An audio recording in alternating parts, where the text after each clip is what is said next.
If you've ever wondered whether you're neurodivergent or just felt like you see the world a little differently, you're not alone. I was diagnosed autistic at 25, and suddenly, so many things I never had words for started to make sense. Here, I share the good, the bad, the ugly, and the beautiful parts of life through an autistic lens. My name is Elena Carroll, and if you're looking for answers, understanding, or just an autistic friend, you're in the right place.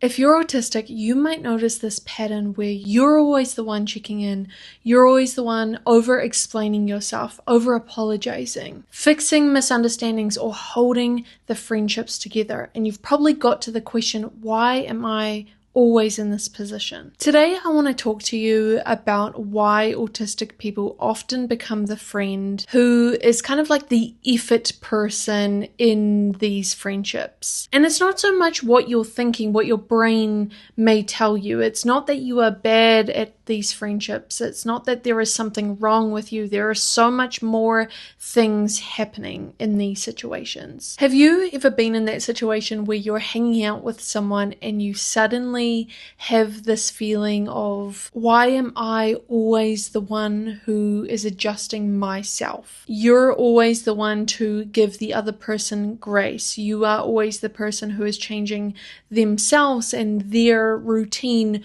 for the other person. You are always the one who is giving more of the effort. You are the listener. You are the advice giver. You are always there when the person needs you. And you don't feel that that is reciprocated so much. I know for myself, I've gotten to the point where I have asked in many friendships, is this what friendship is meant to be? If you're autistic, there's actually a psychological reason that this keeps happening. And most people have never explained it properly. I know for myself, I've gone really in depth with the relationship, with the friendship struggles that I've experienced in my life. And so this is definitely a big passion of mine and something that I've really tried to find the answers, and so I wanted to share them with you today. It's no secret that I think autistic people do a lot of the emotional labor in friendships. This is when we are constantly scanning for the rejection. We are noticing the shifts in their tone of voice or the language that they're using. We're trying to decode the facial expressions of our friend. We might worry about misunderstandings, whether we conveyed ourselves in the proper way, and replay those conversations over and over again until we realize what we could say differently and what we should say better next time. We essentially are always trying to repair things before they actually break. I think a lot of us believe that this is a big form of kindness, that we are overemphasizing our care for the other person. And in a lot of ways, we are doing that. But I think the root of these scanning behaviors often come from a form of self-protection. I know for myself, with a friend who really I believed was going to be a lifelong friend of mine. I hadn't seen her for, 2 years, maybe a year and a half. And the first time that I saw her, I was scanning for these first signs of trouble. And I actually did notice those first signs of trouble. I noticed those little changes in her tone of voice and those types of things. And so I did freak out. I tried to double down harder in the way that I was showing up for her and tried to be the friend she ultimately needed. Probably not a surprise to anybody that this friendship never actually worked out, because I was feeling as though I was overextending myself with someone that wasn't actually doing the same for me. If this already feels familiar to you, if I am already speaking to a lot of your life, then I just want you to know you are not alone in this, and I'd really love for you to kind of stay and hear the rest of this video, because there is going to be a lot in this that I'm sharing. I've really done a deep dive to try and give these explanations to you guys. I am someone who loves psychology. Psychology was what I went to university to study, and it's something that I gained a lot of hope with before I was diagnosed with autism. And so throughout my videos, I always try and sprinkle just a little theory around psychology. And so the theory that I want to talk to you about today is hyper-attunement. I think a lot of autistic people develop these skills of hyper-attunement almost at the detriment of themselves. And I think that this skill particularly shows up for people who were maybe misunderstood as children.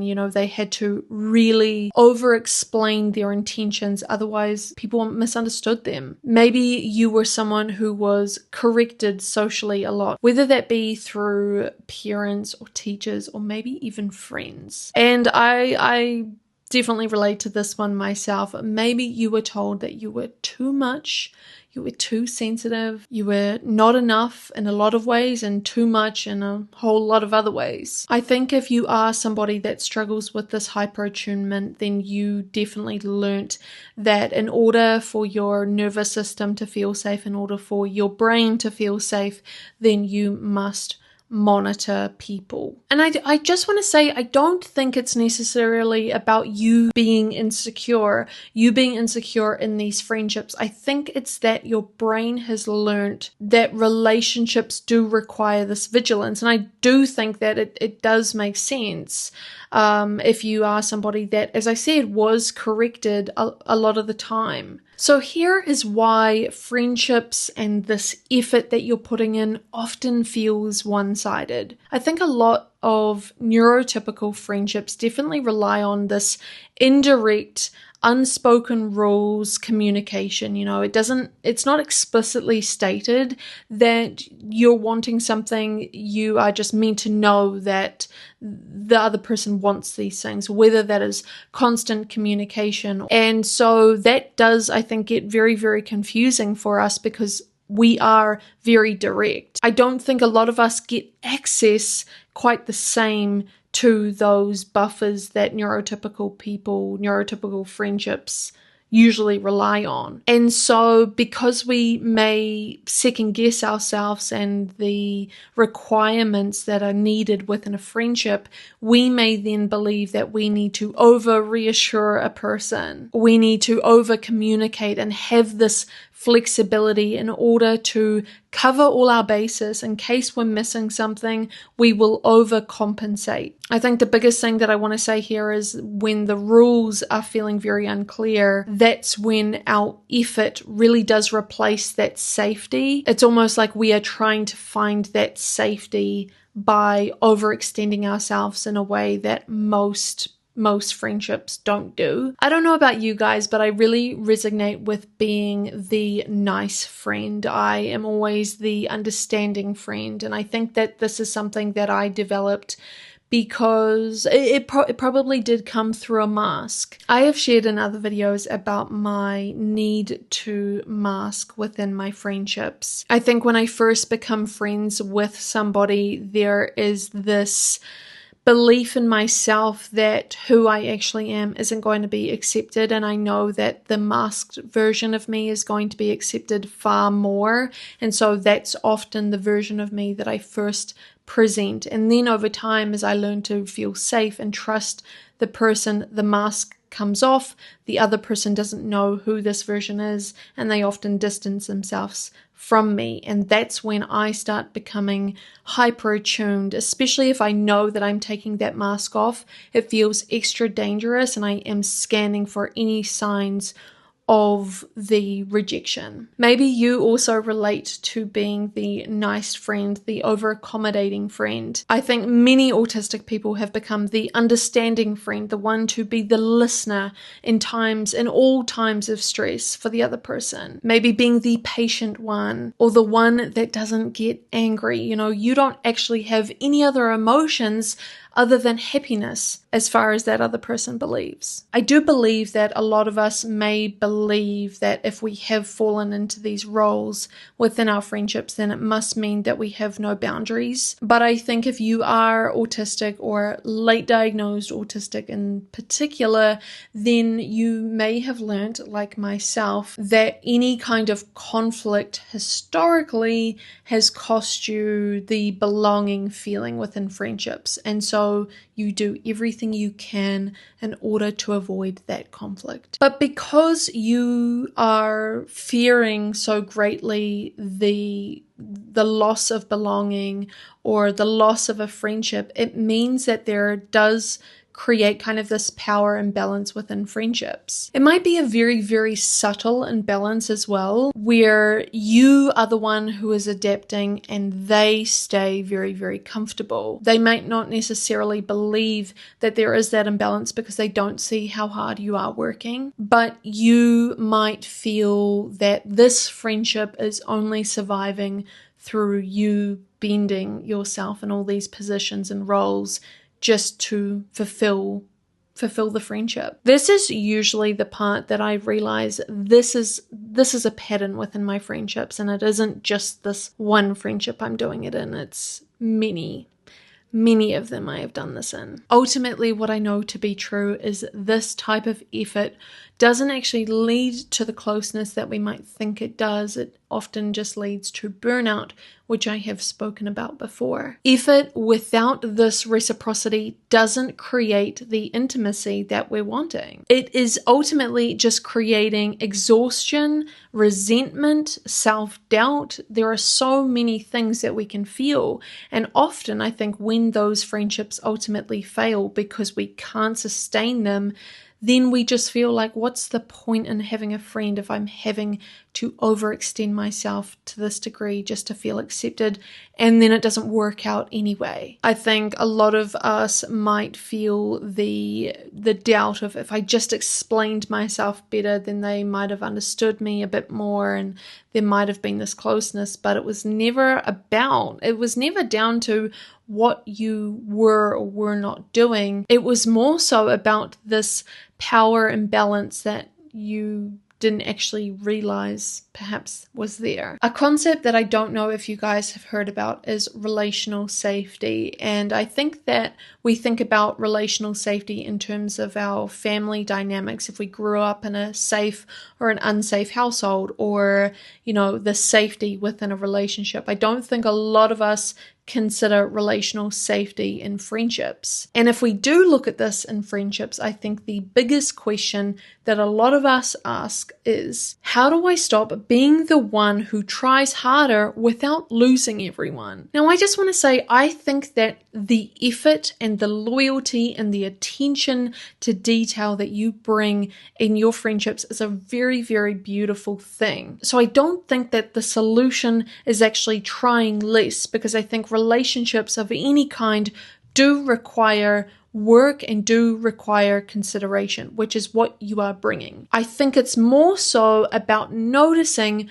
who are the people in your life that are meeting you halfway, so there isn't this power imbalance. The effort should be shared amongst two people, and it shouldn't be you just proving yourself to be a good friend. So I think that that is the thing that needs to be looked at moving forward in your friendships, is the responsiveness from the other person. Yes, you might be bringing all of these things to the table, and that's a very beautiful, powerful thing.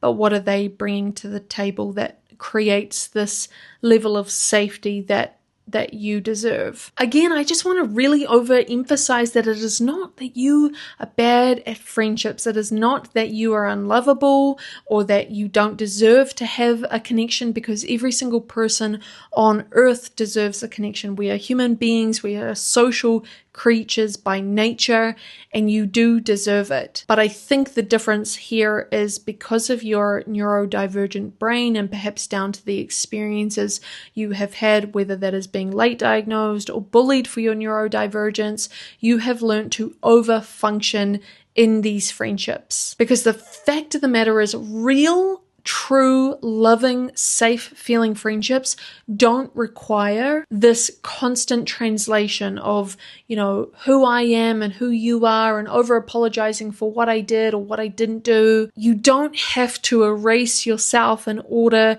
to find acceptance in a friendship. You'd obviously, if you are doing that, you're obviously looking in the wrong people in the wrong places. You don't need to emotionally babysit another person in order to be their friend.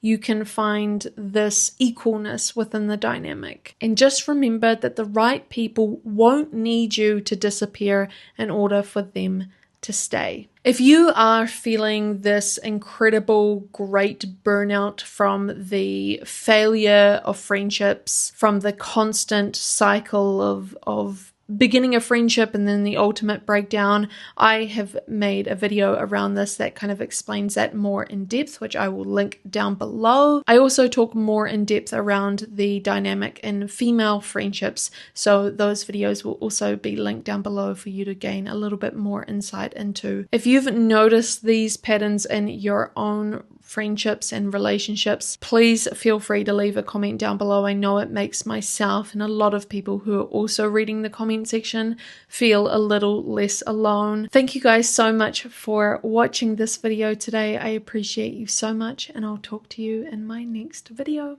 Bye. Mwah.